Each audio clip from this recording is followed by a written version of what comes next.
السلام عليكم ورحمة الله وبركاته. Kan belewan fayyaa keessa.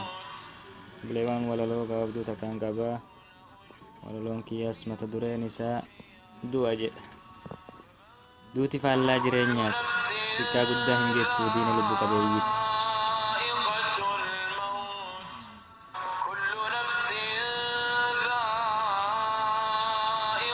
كل نفس ذائقة الموت نقا جل رب الأرض والسماوات irratti galmeeffamee hunda ilmaan namaati ka jaalatu wal jibbuu hundi addaan ba'aati lubbuu meeqa rifachiisu lubbuu meeqa fuuti ka biyya bulchuus aangoo harkaa qabuuti hiyyeessas badhaadhaa ka biliyoona qabuuti hundaa hunuu fuuti tokkollee hin dhiiftuti gaafa guyyaan gahee beellamni isaa dhumatti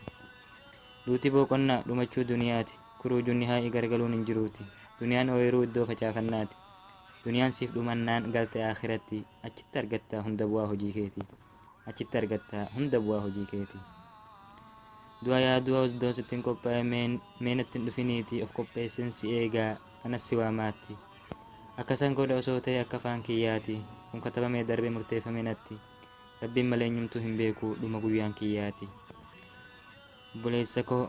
khayri dalagnee haa qophuunu akiraa borootiif soba hin dubbattiin namni na haa jaallatuuf dhugaa dubbadhu ajaja rabbii guutuuf ajaja rabbii guunnaa waadaa seef galee rabbiin si milkeessuuf yaa rabbi araarameef hunda muslimaa ka duniyaa irraa booqateef hunda badii isaanii araarameef ka bahaa dhiha jiruuf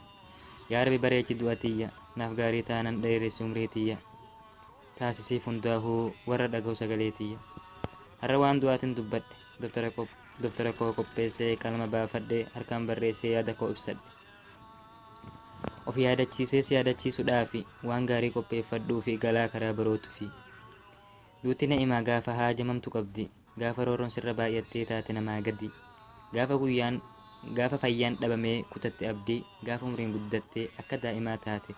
gaafa of dadhabdee ilmaan kee wallaalte gaafasi osoo maallaqaan bitamtee duuti ka barbaadamte